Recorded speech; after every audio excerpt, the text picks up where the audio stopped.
Happy Friday, everybody, and welcome back to the Engine Builder Show. Our topic for today is the secret life and lessons of a rockstar email marketer. If you ask me, for all I know, they're probably crime fighting vigilantes, superheroes, maybe. But Gabe's going to be sharing with you their secret life. Again, thank you, everybody, for tuning in and enjoy the show.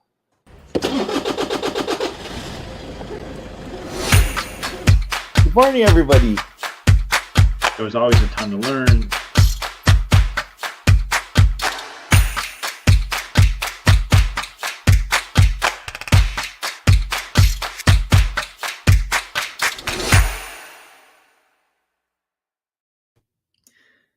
I'm excited to share with you everything we're going to talk about in today's episode because email marketing is one of the things that I have been fortunate to be using and be a part of for a couple decades now, quite a long while. Early on, definitely had no idea what I was doing, but I would say probably about 10 years ago, I started to get a handle on it.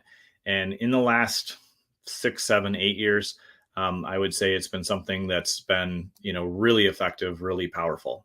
So I want to just have you step back for a minute and imagine what it would be like if you could instantly send really warm and hot traffic to one of your offers. Say you're launching a new product, a new service, you have a new course coming out, you have a new consulting, service that you're providing, whatever it might be. Imagine if you could just push a button and have a bunch of people view what you're offering, watch your videos, read your content, and then reach out and engage with you and say, yeah, I'm ready. I want to check this out. That's just one of the things that you can achieve when you have effective and powerful email marketing.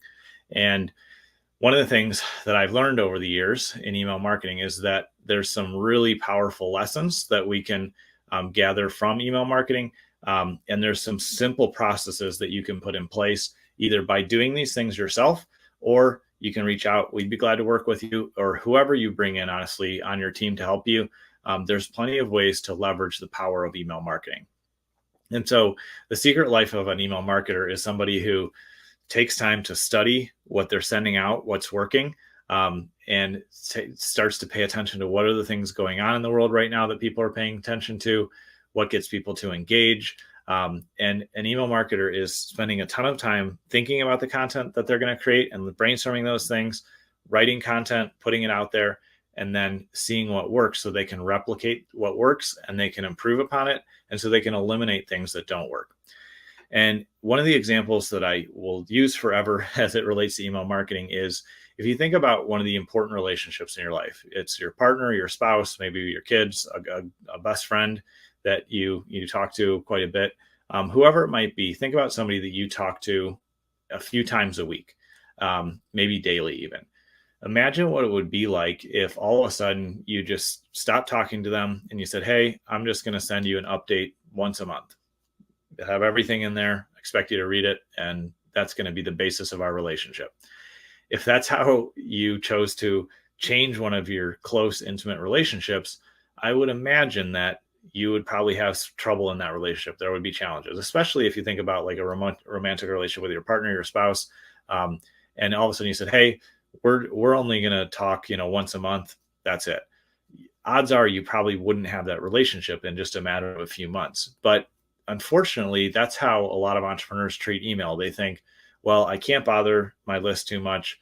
It'll be annoying if I send too much email to them. I don't know what to say to them. And this seems like a bad idea because I get a bunch of email that I don't want. And that's where we go wrong sometimes as entrepreneurs. We treat our audience like ourselves and we think, oh, they're probably super busy too, or they don't want to hear from me, or they don't have enough time in the day. Again, whatever your perceptions of what it would be like to your audience, rarely is that true when it comes to email marketing. And I've done email marketing in e-commerce brands, with home service companies, with attorneys, with consultants, with dozens and dozens of different industries, telecom, technology platforms, whatever it might be.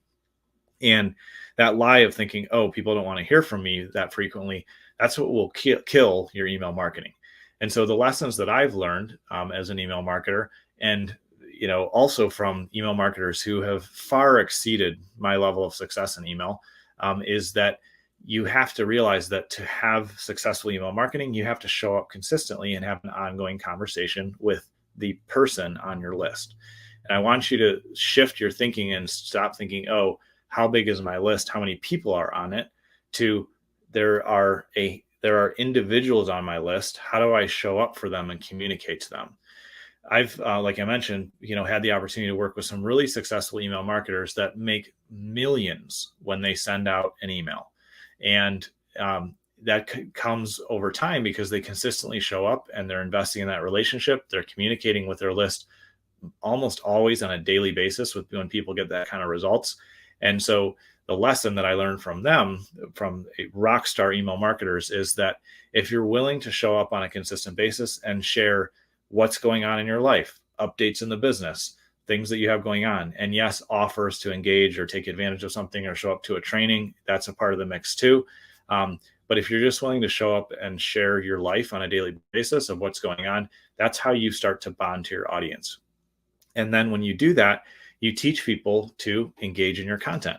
And you can study what works, not just the metrics. So yes, we do always track for our clients. What are the open rates are you getting? What kind of subject lines do people engage with? What are the things that really interest the people on the list?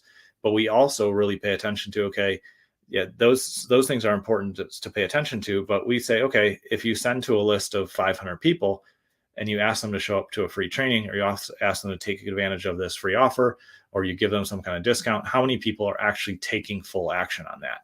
And when you start to pay attention to just the results out of email marketing, that will help you not only analyze the stats that are kind of leading to the result you want, but it'll help you say, okay, here's ultimately what's working.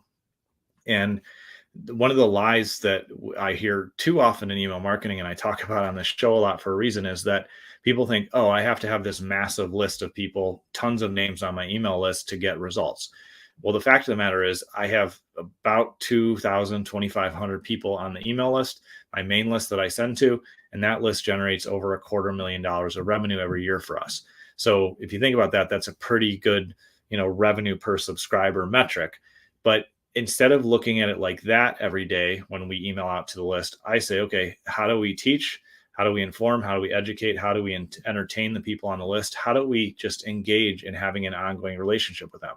Because if you're willing to show up on a consistent basis, at least once a week, but ideally 2 or more times a week, then people will start to expect you in their inbox. Your brand will grow because they'll go, oh, there's Gabe emailing again, or there's an update from the company I'm working with. And you'll start to create that bond and that trust. And so when you do that, then they're willing to refer you. They're willing to have a conversation, reply back. They're willing to show up to that free training you offer.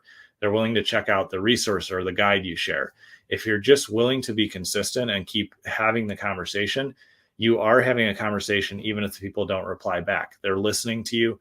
They're figuring out what you're interested in, what you're, helping with, what you can do for them. And also they're just following your life and what you're up to and what your business is up to. And so that kind of approach and thought process is what can ultimately lead you to generating significant revenue from your email list. You might get people to buy an offer or show up to a free training, but you just as easily may get somebody to refer you and say, hey, I've been following so-and-so for all this time, these months or these years. And, I want to introduce you to this person because they could use your services. Those are the types of things that regularly happen when we email our list consistently. And so that long-term relationship focus, like we talked about this week on the show, of investing in relationships first, that willingness to observe what's working. What content do people click on? What do they read?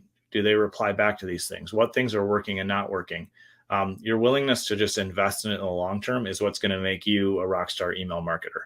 And so if you're looking for help on this front, if you want to create a system that's either, very hands-on, that you have a ton of input on the content, that's things that we do with our clients. If you want to create a system where we're just getting updates from you and we're handling the bulk of the work so that you're consistently staying in front of your audience and building that relationship, we have processes for that as well. But regardless of what route you choose, I would just encourage you to continue to show up, realize that you can be a rockstar email marketer if you're willing to be consistent and keep showing up, sharing your story, sharing offers, and just serving your audience. So that's what I want to share with you today. If you need any help with that, you can reach out at businessmarketingengine.com. And I look forward to seeing you next week on the show.